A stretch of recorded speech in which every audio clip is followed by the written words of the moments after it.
નમસ્કાર, હું મયુર મેવાડા. આપ જોઈ રહ્યા છો નિર્ભય ન્યૂઝ. દાહોદની અંદર 6 વર્ષની માસૂમ બાળકીને તેના સ્કૂલના આચાર્ય દ્વારા તેની ઉપર દુષ્કર્મ કરવાનો પ્રયાસ કરવામાં આવ્યો અને તેની હત્યા કરી દેવામાં આવી, જેના પડઘા સમગ્ર ગુજરાતની અંદર જોવા મળી રહ્યા છે. ત્યારે આ પરિવારને એક બાદ એક જે રાજકીય નેતાઓ છે તે મળવા માટે પહોંચે છે, સાંત્વના પાઠવી રહ્યા છે, તો સાથે સાથે સરકાર ઉપર પ્રહાર પણ કરવામાં આવી રહ્યા છે. કે કોંગ્રેસ હોય કે આમ આદમી પાર્ટી હોય, તમામ જે રાજકીય પાર્ટી છે તેના જે નેતાઓ છે તે આ પરિવારને મળવા માટે પહોંચ્યા છે. પરંતુ અહીંયા મહત્ત્વની વાત છે કે હજી સુધી ભાજપના એક પણ નેતા આ પરિવારને મળવા પણ નથી પહોંચ્યા કે નથી ગૃહમંત્રી હર્ષ સંઘવી આ ઘટનાને લઈને હજી સામે આવ્યા. આમ તો દર વખતે ગુજરાતની અંદર કોઈ પણ ઘટના બનતી હોય તરત જ ગૃહમંત્રી હર્ષ સંઘવી જે મીડિયા સામે આવી જતા હોય છે અને કહેતા હોય છે કે કોઈ પણ હશે તેને છોડવામાં નહીં આવે, ગમે એવો ચમરબંધી હશે તેને છોડવામાં નહીં આવે. પરંતુ આ વખતે આ ઘટનાની અંદર ક્યાંય પણ હજી સુધી સરકાર તરફથી કોઈ નેતાઓ સામે આવ્યા નથી કે નથી આ પરિવારને મળવા માટે પણ પહોંચ્યા.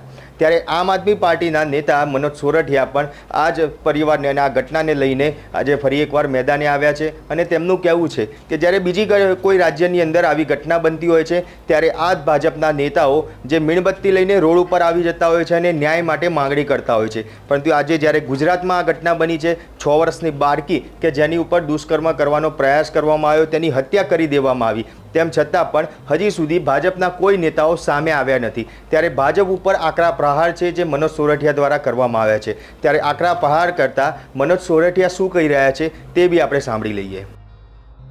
કેટલાક દિવસ પહેલા દાહોદના પીપળિયા ગામે એક માત્ર 6 વર્ષની દીકરી સાથે યૌન શોષણના પ્રયત્ન બાદ એની જ સ્કૂલના પ્રિન્સિપાલે હત્યા કરી નાખી.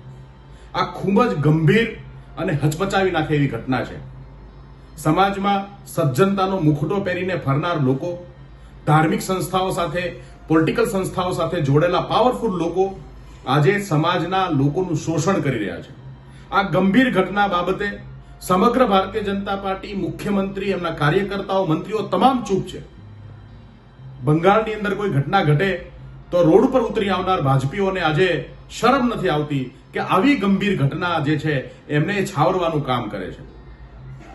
આ તમામ ઘટનાઓથી ગુજરાતના લોકો વ્યથિત છે. આમ આદમી પાર્ટી આવતીકાલે પ્રદેશ પ્રમુખ ઈશુદાન ગઢવીની હાજરીમાં દાહોદ જઈ પરિવારની મુલાકાત લેવાના છે. સાથે સાથે સમગ્ર પ્રદેશ નેતૃત્વ સાથે દાહોદની અંદર આવતીકાલે સાંજે કેન્ડલ માર્ચ કરી અને આ દીકરીને શ્રદ્ધાંજલિ આપવાનું અને આ આખી જે ઘટના છે એને વખોડવાનું એક સંદેશ આપવા માટેની આયોજન આમ આદમી પાર્ટી દ્વારા કરવામાં આવ્યું છે. હું દાહોદની જનતાને, ગુજરાતની જનતાને વિનંતી કરીશ કે આવી ઘટનાઓને જો આપણે ચાખી લઈશું, જો મૌન રહીશું, તો આગામી દિવસોમાં આવા લોકોની હિંમત વધતી રહેવાની છે. તો સૌને વિનંતી છે કે આવી ઘટનાઓની સામે બોલીએ, અવાજ ઉઠાવીએ. આ ઘટનાની અંદર જે આરોપી આચાર્ય છે તેને તો પોલીસ દ્વારા પકડી લેવામાં આવ્યો છે, તેની તપાસ છે તે પણ શરૂ કરવામાં આવી છે અને ગઈકાલે પોલીસ દ્વારા આરોપીને જોડે રાખીને આખી ઘટનાનું રિકન્સ્ટ્રક્શન પણ કરવામાં આવ્યું હતું કે જેની અંદર જે કારનો ઉપયોગ કરવામાં આવ્યો હતો તેવી જ રૂબરૂ કાર છે કે જે આ ઘટનામાં રિકન્સ્ટ્રક્શનમાં જોડે રાખવામાં આવી અને આખી ઘટના છે કે તેનું રિકન્સ્ટ્રક્શન પોલીસ દ્વારા કરવામાં આવ્યું અને તેની વિડીયોગ્રાફી પણ કરવામાં આવી છે. એવું માનવામાં પણ આવી રહ્યું છે કે પોલીસ આ આખી ઘટનાને લઈને ચાર્જશીટ પણ વહેલામાં વહેલી તકે ફાઇલ કરે તેવી ચોક્કસથી શક્યતા દેખાઈ રહેલી છે. કારણ કે આ ઘટનાને લઈને અત્યારે સમગ્ર ગુજરાતની અંદર પડઘા છે તે પડતા જોવા મળી રહ્યા છે, વિરોધ છે તે વિરોધ પણ જોવા મળી રહ્યો છે. કારણ કે 6 વર્ષની માસૂમ બાળકી અને તેની સાથે જ્યારે આવું કૃત્ય થાય અને એ પણ ગુજરાતની અંદર, કારણ કે ગુજરાતમાં તો એવું કહેવાય છે કે ગુજરાતની બેન દીકરીઓ કે ગુજરાતની અંદર સૌથી વધારે તે સુરક્ષિત રહેતી હોય છે.